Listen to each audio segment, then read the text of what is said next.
Well, everyone, welcome aboard Dragon. My name is Doug. Next to me is Bob. You probably know him.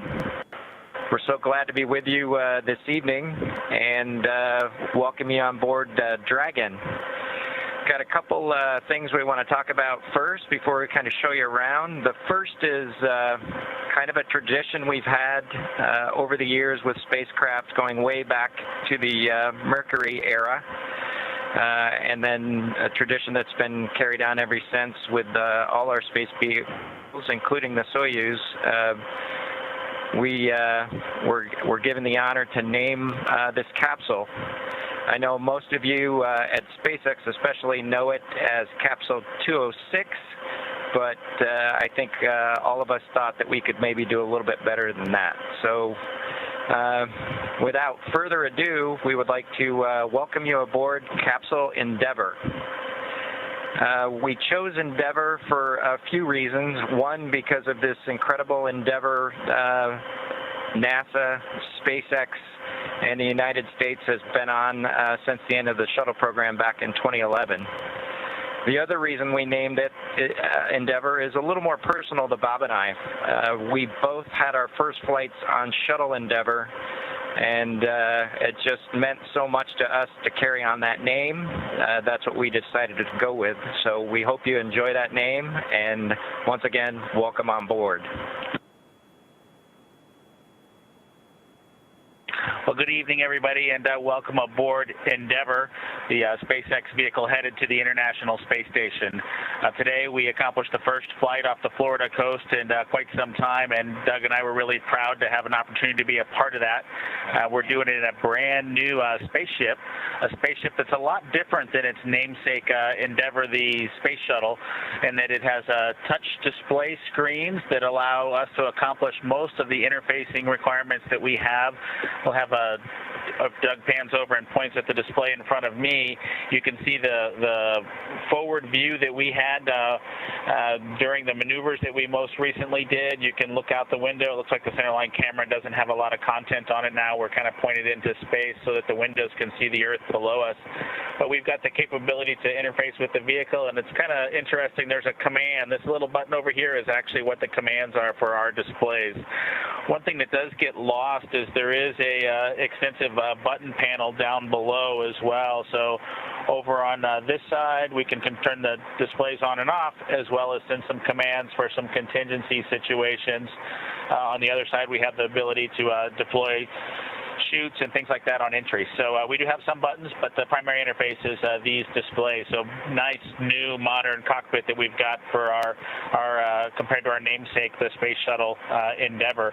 I'm going to migrate a little bit away from our seats here, and Doug from his seat is going to continue to try to follow me so you can tell what can be seen from the seat that he sits in.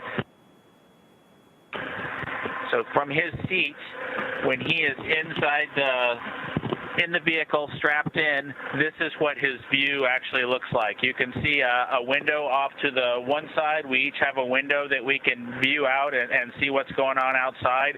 That was exciting on ascent for us to be able to see the arm rotate away from the pad, and that's when we both, I think, knew that we were going to launch today. So that was super cool. I've got one on my side as well. The hatch that we came in is the hatch that's right behind me.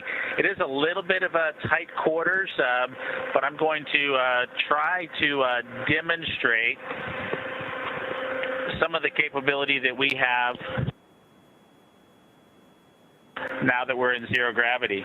So I think I was requested to do a backflip. I'm going to kind of do a side spin, which is a little bit of a permutation on that request. So hopefully you can see what it's like to actually float in zero gravity, and Doug and I are super excited that we got the opportunity to do this again today, even before the end of May. So that was super cool. We did, it turns out, end up with one stowaway on board our vehicle when we launched today. It was not just Doug and I who accomplished the launch here. We do have an Apatosaurus aboard. We both have two boys who are super interested in dinosaurs.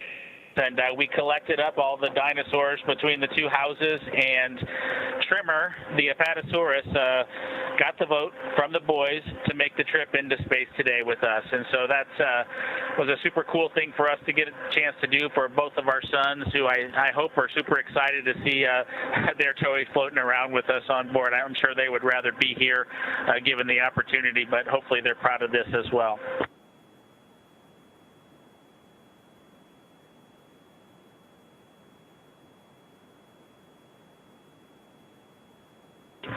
Okay, as we work our way towards one of the windows, unfortunately it's getting a little bit dark, but I don't know if Bob can pan over here. We just passed off of the coast of Newfoundland, and we're headed over to over the Atlantic right now.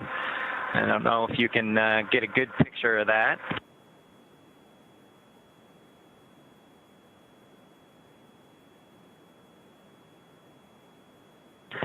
Anyway, hopefully you enjoy that view as we pass over the Atlantic, and I think with that we will work ourselves back into the seats and wrap things up for this evening.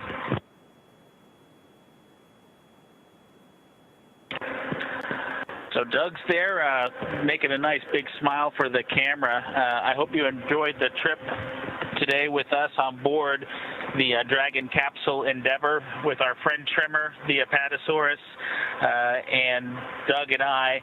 We just would like to thank SpaceX, we'd like to thank NASA, and we'd like to thank the American people for the opportunity today. And we're really proud of the entire team that was able to accomplish human spaceflight again from the Florida coast. Just a wonderful experience. Doug and I are just so proud to be a part of it, and just want to thank everybody who gave us this opportunity and worked so hard to make this happen today.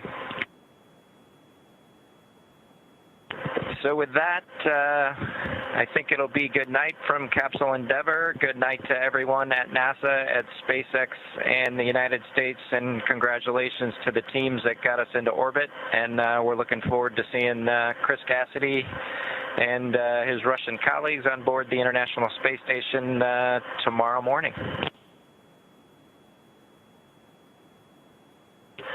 Good night, Megan and Theo. And Karen and Jack.